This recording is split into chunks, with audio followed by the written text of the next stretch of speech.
আসসালামু আলাইকুম রহমতুল্লাহ। আজ সুন্নাহ ফাউন্ডেশন এখন গণমানুষের গণমানুষের প্রতিষ্ঠান হিসেবে গড়ে উঠেছে। এটা বলেছেন শেখ আহমদুল্লাহ সাহেব। দর্শক, আমরা দেখেছি এই বন্যার্থদেরকে কিভাবে সাহায্য সহযোগিতা করেছে এবং তাদের কতটুকু অবদান। দেখুন, অনেকেই কিন্তু সোশ্যাল মিডিয়াতে ভাইরাল হওয়ার জন্য কিন্তু তারা নানা বিনা কল্পনা জল্পনা করেছে। এমনও কিছু মানুষ আছে যে তারা তাদের, আমি তাদেরকে হেনস্থ কিংবা তাদেরকে কটাক্ত করে কোনো কথা বলছি না। শুধু এতটুকুই বোঝানোর চেষ্টা করছি যে ভাইরাল হওয়ার জন্য কিংবা মানুষকে দেখানোর জন্য কত কাজে না করেছে কত লোক। কিন্তু সেখানে কিন্তু ব্যতিক্রম কিছু কাজ করেছে আর সুন্নাহ ফাউন্ডেশনের যারা আপনার কাজ করছে তারা তারা কিন্তু ওইভাবে মানুষকে দেখানোর চেষ্টা করে নাই আপনারা যেভাবে দেখিয়েছেন।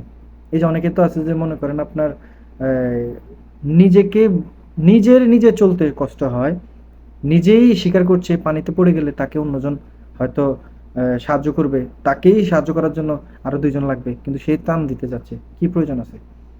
আবার অনেকে তো মনে করেন মেকআপ তারপরে শুরু করে একেবারে কি ফুললি বিনোদন নিয়ে যাচ্ছে। তারা মনে করেন মিনি কক্সবাজার হিসাবে কুমিল্লা, ফেনী, লক্ষ্মীপুর, আপনার এই যে সমস্ত জায়গায় আপনার মনে করেন এই যে বন্যার্তদের মানুষের ক্ষতিগ্রস্ত হয়েছে সেই জায়গায় তারা ছোট ট্যুর দিয়েছে, ছোট মিনি কক্সবাজারে গিয়েছে। তারা এমনভাবে বিনোদন পেয়েছে। দেখুন, আসুনা ফাউন্ডেশনের বিষয়টা যদি বলতে যাই, তারা কিন্তু আপনার এই যে যেভাবে বিগত সময়গুলোতে দেখা যাচ্ছে যারা এই যে সোশ্যাল মিডিয়াতে ভাইরাল হওয়ার জন্য যে সমস্ত কাজকর্ম করেছে তাদের দিকে খেয়াল করলে দেখা যাচ্ছে যে তাহলে আসুনা ফাউন্ডেশনের তো মনে করেন অনেকগুলো ভিডিও হতো, আপলোড হতো। আপনারা জানলে অবাক হবেন যে আপনার আসুন্না ফাউন্ডেশন থেকে শুরু করে বিভিন্ন যে এই যে ওলামাই ক্রামগণ মাদ্রাসার ছাত্ররা তারা কিন্তু অনেক বেশি অবদান রেখেছে এই বন্যার্তদেরকে সাহায্য সহযোগিতা করার জন্য। কিন্তু তারা সেটা ভিডিওর মাধ্যমে সেটা তারা প্রকাশ করেনি। তারা বুঝে সবকিছু। এই যে অনেকে আর কি ভিডিওর মাধ্যমে প্রকাশ করেছেন ভাইরাল হওয়ার জন্য। দর্শক, আপনাদেরকে একটু থামাচ্ছি। যারা এখনো চ্যানেলটিকে সাবস্ক্রাইব করেননি অবশ্যই সাবস্ক্রাইব করে পাশে থাকবেন। এবার আসুন মূল আলোচনায়। দর্শক, তাহলে তারা যদি এইভাবে যদি প্রকাশ করতেন তাহলে তারা প্যাকেটিং করার সময় প্রকাশ করতেন। তারা দেখা যাচ্ছে আপনার কি কেনাকাটা করছে, এক একটা লোককে দিয়ে এক একটা ভিডিও হতো।